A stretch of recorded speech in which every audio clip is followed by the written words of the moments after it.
Infertility के लिए संतति सुधार। ओम जी प्रणाम। आइए इस वीडियो में जानेंगे माता बहनों की इनफर्टिलिटी, पीसीओडी की समस्या और पुरुषों की कमजोरी, नपुंसकता से छुटकारा पाने के लिए 100% आयुर्वेदिक इलाज क्या है, आयुर्वेदिक दवाई क्या नहीं खाना चाहिए, योग प्राणायाम में एक्सरसाइज में क्या करना चाहिए। आइए सुनेंगे अनुभूति परम पूज्य योग ऋषि गुरुदेव महाराज जी से। इनफर्टिलिटी के लिए संतति सुधार, लेडीज के लिए 3 औषधियां जिनको पीरियड की प्रॉब्लम है। इजी ग्रीट बहुत जबरदस्त, लोग ज्यादातर को तो पता ही नहीं है। और सामान्य रूप से पीरियड आदि और सारा मेंस्ट्रुएशन सब कुछ ठीक रहे तो नारी कांति वटी। दूसरा, माताओं बहनों के लिए संतति सुधार।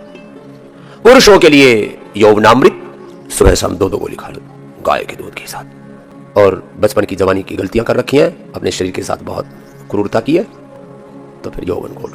और अंदर से शरीर को और ही ज्यादा जर्जरित हो गया तो यौवनामृत चूर्ण भी, अश्वगंधा शतावरी, सफेद मुझे कोच भी बना भी, उससे और शरीर जो है आपका हृष्ट पुष्ट हो जाएगा।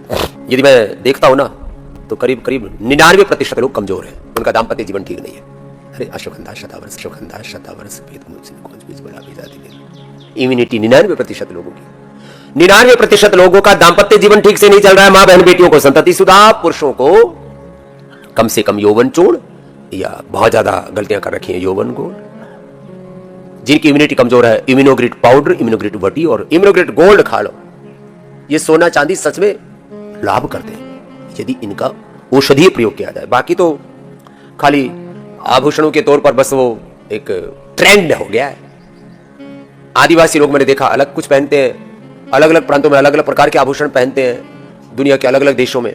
फिर ये सोना चांदी हीरे मोती को तो लोगों ने थोड़ा बस उसकी उपलब्धता कम है तो उसको, इनके औषधीय गुण बहुत ज्यादा है। इम्यूनोग्रिड गोल्ड इम्यूनिटी के लिए और सबके लिए, वसंत को समाकर किसी को कितनी कमजोरी हो, नस नाड़ियों की बहुत ज्यादा प्रॉब्लम है, रस राज रस। आयुर्वेद के सिद्धांत के अनुरूप कहा जाए तो सारे ये मोटापा, ये बीपी, ये शुगर, ये थायराइड, फिर ये तमाम तरह के और जितने भी रोग हैं उसका मूल कारण वात पित्त कफ का त्रिदोष का असंतुलन ही है। एक भुक्तम सदा आरोग्यम, द्विभुक्तम बलवर्धनम, त्रिभुक्तम सदा रोगम, चतुर्भुक्तम तुमारकम। अब वात बढ़ा तो पूरे शरीर का ब्लड सर्कुलेशन लड़खड़ाने लगता है। ब्लड सर्कुलेशन से पूरे शरीर को पोषण मिलता है।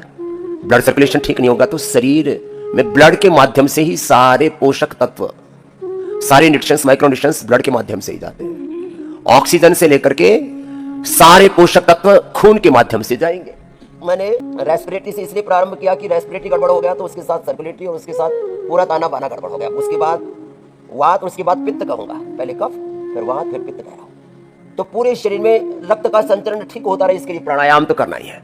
ब्लड सर्कुलेशन प्रॉपर नहीं होता तो कहीं कहीं कुछ चीजें इकट्ठा होकर के फिर वो गठिया का रूप शरीर में कहीं गठान हो जाती है। तो जितना भी हम ये जंक फूड, फास्ट फूड खा रहे हैं, ये कफ को भी बढ़ाता है, वात को भी बढ़ाता है, पित्त को, त्रिदोषों को बढ़ाता है। Synthetic food, synthetic nutraceuticals, synthetic drinks, ये वात पित्त त्रिदोष को बढ़ाने वाले हैं। और जरा सी गर्म चीज लिया, पहले से ही आपको एसिडिटी है, आपने काली मिर्च और हरी मिर्च कुछ भी ले ली तो कफ पित्त बढ़ ही जाएगा ना। पहले से मोटापा है तो ओवर ईटिंग क्यों कर रहे हो? ये सब परहेज तो मानना ही पड़ेगा ना। ये आप इसका पालन नहीं करोगे तो दुख पाओगे, सीधी सी बात है। इसमें मानने न मानने वाली भी बात नहीं है। अप्रतिम औषधियां हैं। उपवास कराने से वात पित्त कफ त्रिदोष, सभी प्रकार के टॉक्सिन्स, इन्फ्लेमेशन, सभी प्रकार के विकार खत्म हो जाते हैं। इंटरमिटेंट उपवास तो रोज करना ही है। कंप्लीट उपवास, और कई बार जब वाटर टेंशन ज्यादा हो जाता है, इन्फ्लेमेशन ज्यादा हो जाता है तो निर्जला उपवास भी कराते हैं। निर्जला उपवास, सजल उपवास, अलग अलग प्रकार से उपवास त्रिदोषों को खत्म कर देता है। वात पित्त कफ, और लोग बड़े बड़े दर्द लेकर के आते, बोलिए तो गया घुटने का दर्द, कोने का दर्द, जोड़ों का दर्द, ये दर्द वो दर्द। आप लोग खाते रहते हैं, उनको ऐसा लगता है इसी का है तो सारी दुनिया खाना। पहली बात तो एक बार उसको जब दोष बढ़ गया उसको हटा, फिर उसको बैलेंस रखने के लिए वही खाना, पथ्य माने जो खाना है, अपथ्य दोनों नहीं खाना है। ये ध्यान रखना पड़ेगा। 3 तरह का अनुपान मैं बताता हूं। एक तो औषधीय अनुपान, हमने सामान्य वात रोग, कफ रोग, पित्त रोग से लेकर के बड़े बड़े रोगों को ढाया है। औषधि का अनुपान में हमने एक तो औषधि अनुपान, फिर गोधन अर्क का अनुपान। एक बार खाना खाते, एक बार फल खाते। हाँ, जिनकी कफ प्रकृति उनको ठंडे वाले, जिनकी वात प्रकृति उनको खट्टे वाले, और जिनकी पित्त की प्रकृति उनको गर्म फल नहीं खाने चाहिए। 3 तरह का अनुपान। एक तो गोधन अर्क का अनुपान अप्रतिम होता है, सारे शरीर को अंदर से धो देता है, डीप क्लीनिंग, सारे टॉक्सिन, सारे ऑक्सीडेंट, सारा इन्फ्लेमेशन अंदर से एक एक सेल को, 37 ट्रिलियन सेल्स को, टिश्यूज को, ऑर्गन्स को, शरीर को भी, इंद्रियों को भी, चित्त को भी निर्मल कर देता है। गाय के अंदर वो शक्ति है। शरीर इंद्रिय मन चित्त निर्मल हो जाता। आत्मा तो युगो युगो से सदा सदा से पावन है। यदि सारा देश मेरी बात मान ले, सुबह गोधन अर्घ पीना ही शुरू कर दे तो 99% बीमारियां दूर हो जाती। उसमें थोड़ा हनी मिला करके पी लो तो बकबका भी नहीं लगता, उसकी टेस्ट की भी कोई प्रॉब्लम नहीं होती। एक बार तेज गर्म पानी में डाल के फिर ठंडा करके पी लिया करो, मैं भी ये काम रोज करता हूं। उससे उसका अमोनिया भी उड़ जाता है, गैस उड़ जाती है, उसमें गंध नहीं आती और टेस्ट कोई किसी भी तरह से अनकंफर्ट नहीं होता। गोधन अर्घ हनी का अनुपात 1। फिर परहेज तो करना ही पड़ेगा, पथ्यापथ्य। ये बहुत लोगों को बहकाया गया, कोई परहेज नहीं करना। अरे परहेज नहीं करोगे तो तुम्हें शुगर है और लड्डू जलेबी खा रहे हो, चीनी खा रहे हो, तो कैसे ठीक हो जाएगा? करना पड़ेगा परहेज। 3-3 बार 4-4 बार औषधि देते। एक तो सुबह उठती, सुबह की गोली 100 गोली के बराबर फायदा करती है, अनुभव में बता रहा हूं। फिर सुबह दोपहर शाम 4 बार औषधि ले सकते हो आप। औषधि को चूसते हैं ना तो धीरे धीरे ऊपर शरीर में दवाई लगती है। जो गाय दूध नहीं देती उसके मूत्र से संसार की 99% बीमारियां दूर हो जाएंगी। ना कोलेस्ट्रॉल की प्रॉब्लम होगी, ना हार्ट की प्रॉब्लम होगी, ना वात पित्त कब्ज दोष की प्रॉब्लम होगी, ना लिवर किडनी की प्रॉब्लम होगी, ना स्किन की प्रॉब्लम होगी, ना ओबेसिटी की प्रॉब्लम होगी, ना स्ट्रेस की प्रॉब्लम होगी। सब ऐसे गड़बड़ झाला हो रखा है, समझ का फेर है।